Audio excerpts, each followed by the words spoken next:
সমাগম হয়েছে।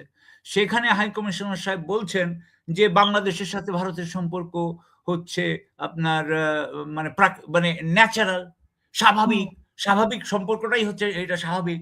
অর্থাৎ উনি আমাদের সম্পর্ককে যেভাবে বললেন, পরের দিনই উনাকে তলব করা হলো। হুম, এখন উনি আসলে বাংলাদেশের সাথে ভারতের যে সম্পর্ক সেটার যে কি সমস্যা সেটা উনি বলতে পারছেন না।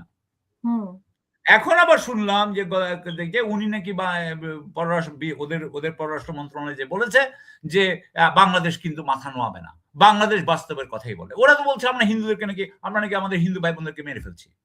হুম। ওই যে হ্যাঁ, দীপুর ঘটনাকে কেন্দ্র দীপু করে। মারা শুনেন, দীপু মারা গেছে। দীপুর মারা যাওয়ার পরে ১০ জনকে বোধহয় অ্যারেস্টও করা হয়েছে। ভিডিও হুম, দেখা হয়েছে। খুবই খারাপ জিনিস হয়েছে। এইটা হয়েছে এবং এটার পিছনে কারা, কারা ছিল এটাও দেখা দরকার। আমি এগুলো ইয়ে করছি না। কিন্তু কেউ বলে থাকে যে এইটা যারা বাংলাদেশের শত্রু বা বাংলাদেশকে যারা দেখাতে চায় যে এখানে আ সংখ্যালঘুও বলব না। আমার হিন্দু ভাই-বোনরা বা মুসলিম ধর্মাবলম্বী ছাড়া অন্যরা অনিরাপদ। যারা দেখাতে চায় তারাও এটা করতে পারে।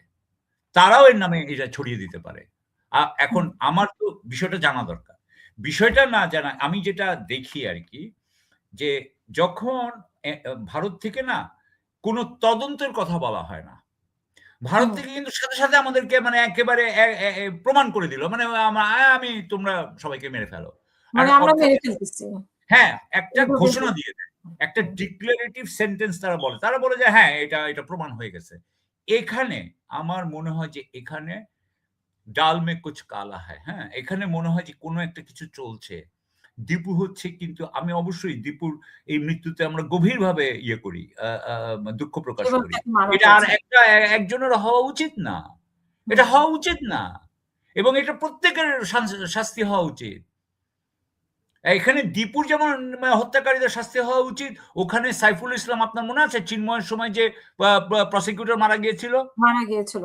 হুম। হ্যাঁ, তো তারও বিচার হওয়া উচিত। তারও মারা হত্যাকাণ্ডের গিয়েছিল বিচার মানে হওয়া মেরে উচিত। ফেলছিল। মারা মেরে গিয়েছিল। ফেলছিল, মেরে ফেলেছিল। হুম, সো তখনকার ওটা নিয়ে কথা হবে না। কথা হচ্ছে দীপুকে নিয়ে। আমি এগেইন আ আ আমি দীপু কেন সবাই এখানে এই দেশে ন্যায় বিচারের ইয়ে থাকবে। না সো আমরা তো আমার দীপুকে কাছে কোন ধর্মভিত্তিতে দেখতেছি না। আমরা তো এখানে একটা মানুষ হিসেবে মানে বাংলাদেশে কিন্তু আমরা তো ওরা মানুষ ধর্মভিত্তিতে দেখছে। কিন্তু ওরা ওরা ধর্মভিত্তিতে ধর্মভিত্তিতে দেখছে এবং ওদের যারা তথাকথিত সেকুলার তারা এটাকে দেখছে সাম্রাজ্যবাদী দৃষ্টিতে। হুম, তারা এটা বারখা হোক আর যেই হোক, তারা যে সমস্ত কথা বলছে আমি কিছু শুনি। তারা মনে করছে যে তাদের যেটা তারাই খালি বাস্তবতা বুঝে, আমাদের বাস্তবতা বুঝি না। তাদের অনুভূতি কারেক্ট আর আমাদের অনুভূতি কারেক্ট না।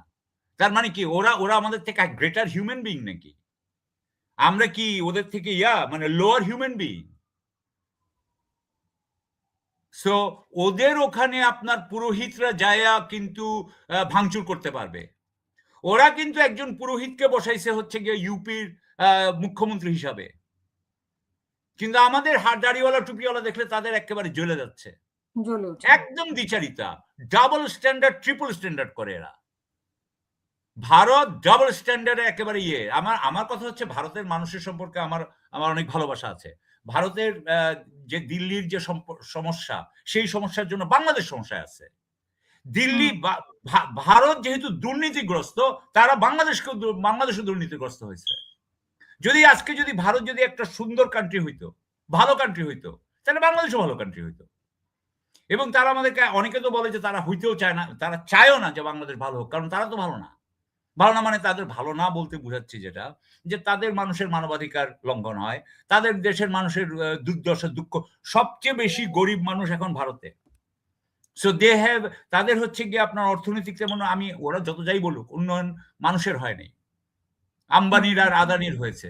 সুতরাং সেইরকম একটা সিস্টেম কি তারা আমাদের এখানে করতে চায়? আমাদের এখানে থাকবে এস আলম আর আপনার সামিট। হ্যাঁ? মানে হুম, এ হুম, সুতরাং ভারতের সাথে আমাদের একটা বিরাট খারাপ সময় যাচ্ছে। আ এই ২ হাই কমিশনারকে আমরা তলব করেছি। একজন আরেকজনের দিকে এগিয়ে যাচ্ছে। সুতরাং এই সময় যেটা দরকার ছিল, সেটা হচ্ছে যে একটা গভীর আলোচনার দরকার ছিল ২ পক্ষের। কিন্তু সেটা সম্ভব না এই কারণে, কারণ হচ্ছে যে বাংলাদেশের যে সরকার বর্তমানে আছে, তাকে ভারত কোনো পাত্তা দেয় না। ভারত তাকে কোনো সম্মান দেয় না। কেন সম্মান দিবে? তারা কি কোনো কাজে কার্যকর হইছে? তারা তো কার্যকর সরকার না। অনেকে তারা তো তো বলার চেষ্টা করে যে তারা ভয় পায়, তাদেরকে ভয় পায়। মানে এই সরকারকে, ইউনূস সরকারকে ভারত ভয় পায়। ইউনূস সরকারকে কে ভয় পায়? ভারত ভারত। ভয় পায়।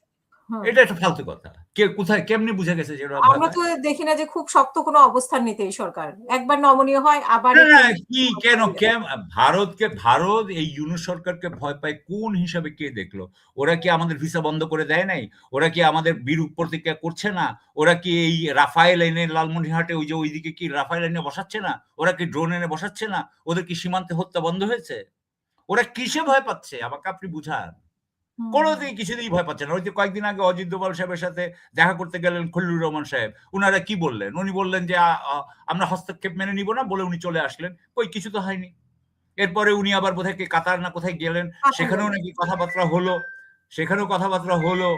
আ সরি একটা সেকেন্ড, একটা সেকেন্ড।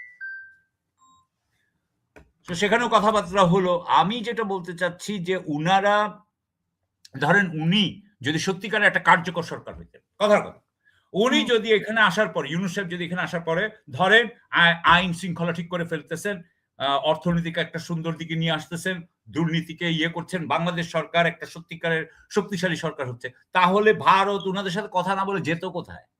ভারত জানে যে এরা দেয়ার ইয়ে তারা কাজে পারবে না। এইজন্য ওদেরকে সম্মান দিচ্ছে না। এখন বলছে যে, যে নির্বাচিত সরকার আসবে তাকে করবে। সুতরাং আমি যেটা বলতে চাচ্ছি শেষমেশ হুম। সেটা হচ্ছে যে অন্তর্বর্তীকালীন এই সরকারের সময় ভারতের সাথে আমাদের সম্পর্ক ভালো হওয়ার কোনো কারণ নাই। কারণ ভারত এই সরকারকে কেয়ার করে না। অন্তর্বর্তী সরকার আসলে তখন দেখা যাবে। বাট আমি জি। শেষ করব শাকিব আলী ভাই।